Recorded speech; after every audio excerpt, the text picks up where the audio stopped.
Tell you about a great show that we have on this station. It's called FM Punk. It's on Thursdays at 11 p.m.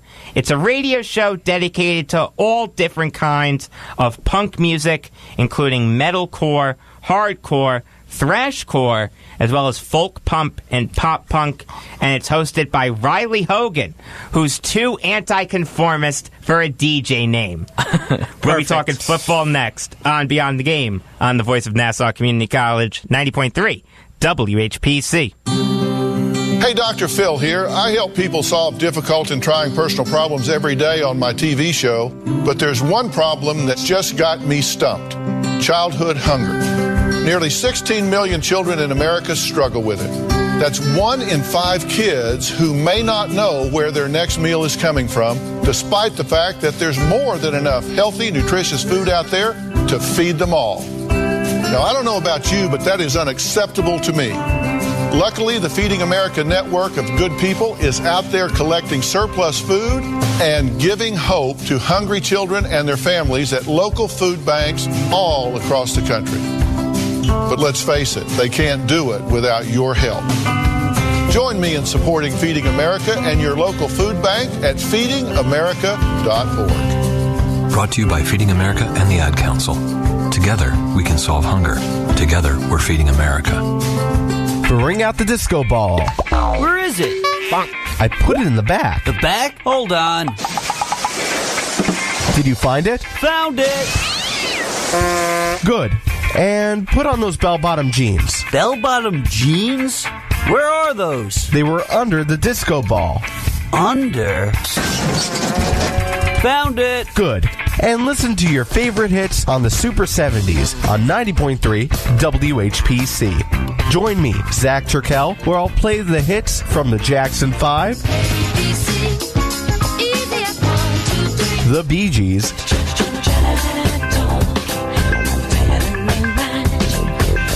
and Three Dog Night. Jeremiah was a bullfrog, was a good friend of mine. Listen Saturdays at 2 p.m. on the voice of Nassau Community College, 90.3 WHPC, and on the iHeartRadio app. Hi, my name is Jacob Volk. My name is Jacob Volk. Yeah, just learn to accept it, guys. Yeah. Jacob I was wondering Volk. why it was coming so early, but then I realized, That's what she said. Jacob Volk. Oh! Do you like The Office, Jacob? wow, that took a turn. That's funny. That took a really Are you still big turn. processing? You're listening. What's the process? You're listening to Beyond the Game on the voice of Nassau Community College, 90.3 WHPC. This show is on twice a week, Tuesdays at 5 p.m. and Fridays at 3 p.m. I'm Jacob Volk. You can follow me on Twitter at RealJacobVolk. Sitting across from me, Brandon Johnson, who you can follow on Twitter at StephJohnson_. Dominic Arbolino, who you can follow on Twitter at Darbs5258. And Eric Fischetti, who you can follow on Twitter at Sergeant Fish. You can also follow this show on Twitter at BTGWHPC. Number to call if you have something on your mind is 516-572-7440. And let's get to football.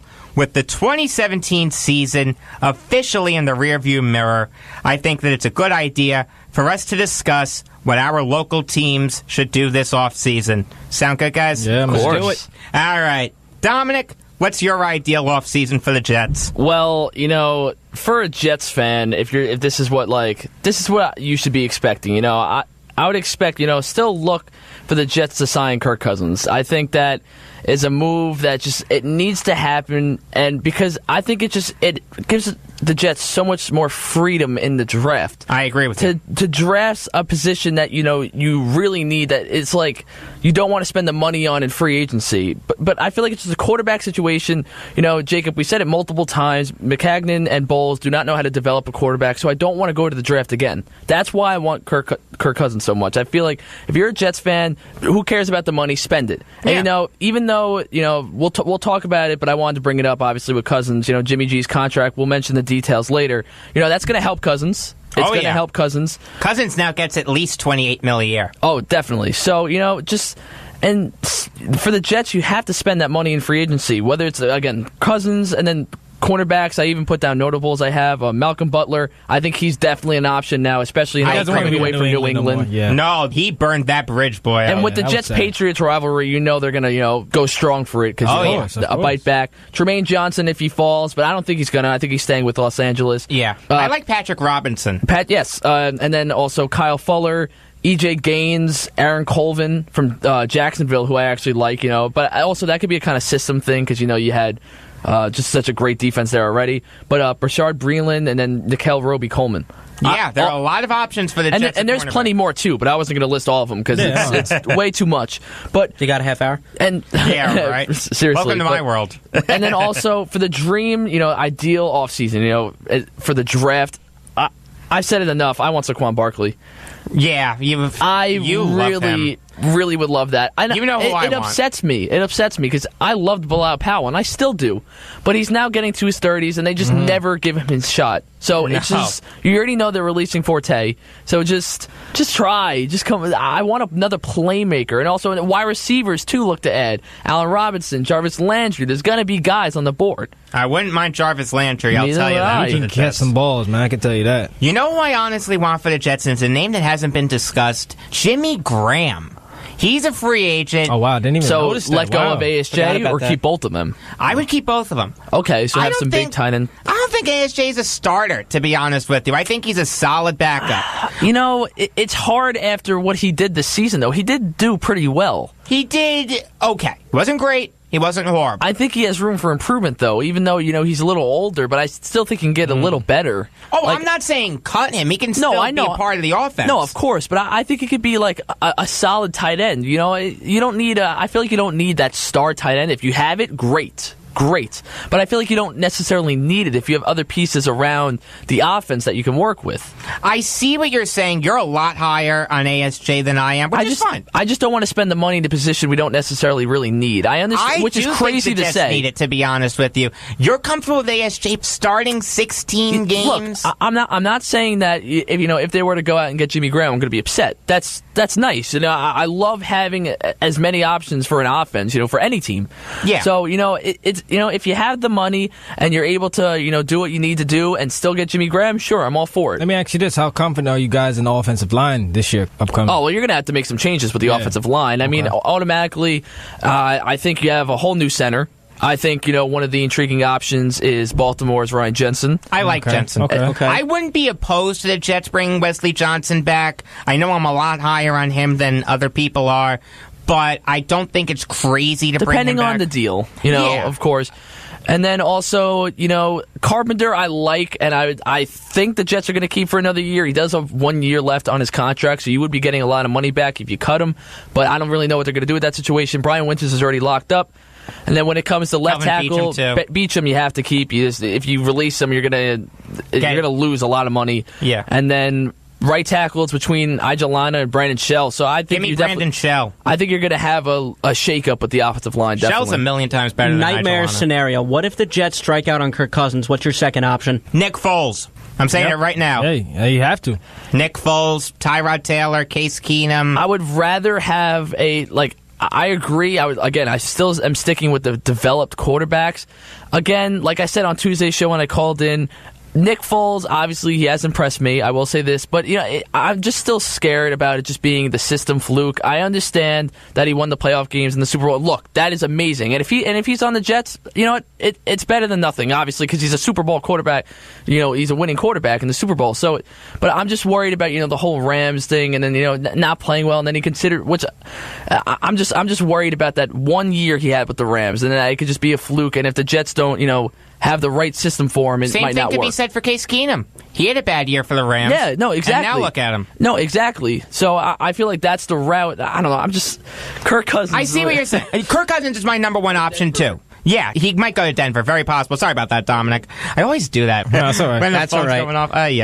Then they're done. But listen, do we have a caller on the line, Dominic? Yeah, we do. Okay. All right, call. No, damn it. It's all right. Yeah, all right, Oh, call good. back. I'm sorry, that was my fault. Don't worry, he'll definitely call back. All right, good. I do apologize about that. I'm not okay. on my A game today. It's Focus, okay. Jacob. You're good. You're Shit, good. It's just win. there's so much sports, and we're going crazy. You know what it is with a team like the Jets that just drives you so nuts? Yeah. Everything just gets blurry. I mean, it's great because this year you guys have so much money to, be flexible with. So that's why I guess you feel like, it's really a good year. You can have some great players sign with you guys. Hence Yeah. the reason why Dom wants Kirk Cousins so much, and I'm sure, Hey. Jacob, you do too. I don't Oh, blame I you. want Kirk You can't Cousins. draft another quarterback. He's my number one option. All right, caller, you're on Beyond the Game this time. That was my fault. How are you today, pal? You mean I'm not your number one option? No, you're not, Martin from Merrick. Definitely not. How are you today? Okay, how are you? Doing good. What's on your mind? What makes you think that the Jets are going to get Nick Foles? What makes you think that the Eagles are going to give him up? Oh, you would have to. With Carson Wentz coming back and the haul you could get for him,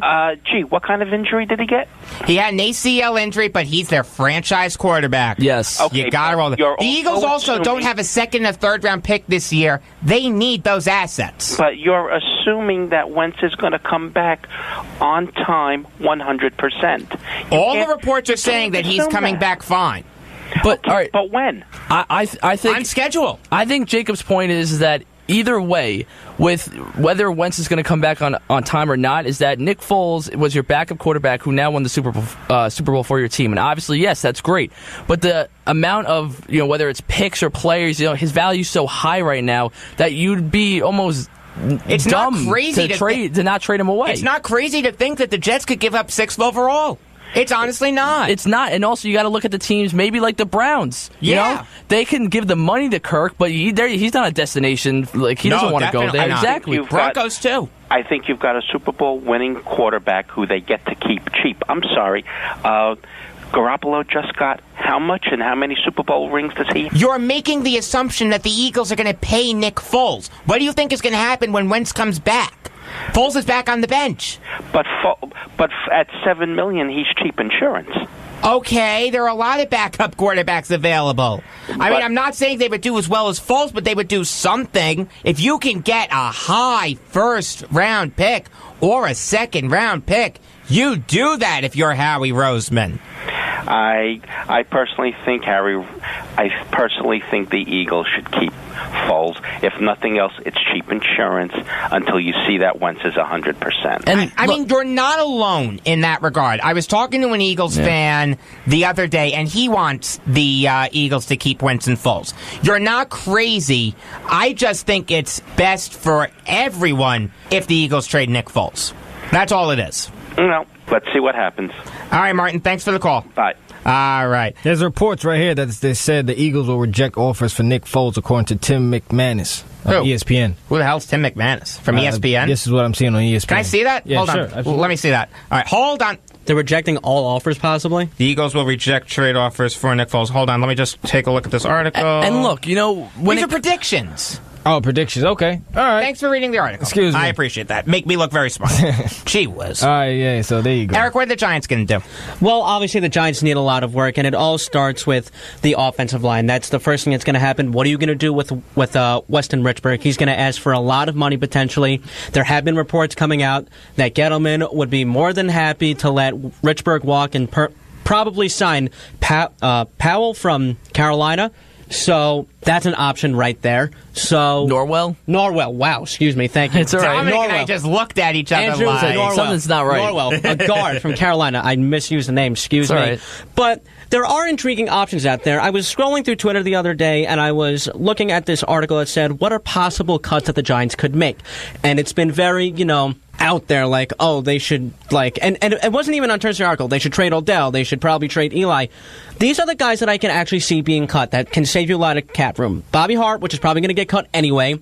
Didn't DRC, Hart already get cut? He was on injured reserve, but he's going to get cut. Okay. So, Bobby Hart, Dominic Rodgers-Cromartie, Dwayne Harris, and the big one, Brandon Marshall. Yeah, I could see Marshall getting cut very easily. You Dominic, have to you hit be. the nail on the head with that. I'll still give you credit for that.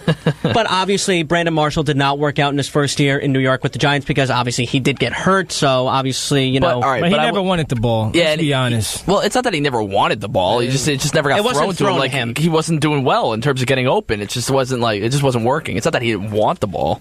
I mean, there was times where I can look at the play and he didn't look like he wanted to go up and get the ball. You know who he was? There are times when Marshall just looks disinterested. Yeah, that's what I'm saying. Just like Darrelle Revis. Let me say that. That's all the time now. He's a mercenary. Yeah, but basically a lot of stuff that can happen. And I'm talking in terms of the draft now. Obviously, the Giants are in foreign territory right now.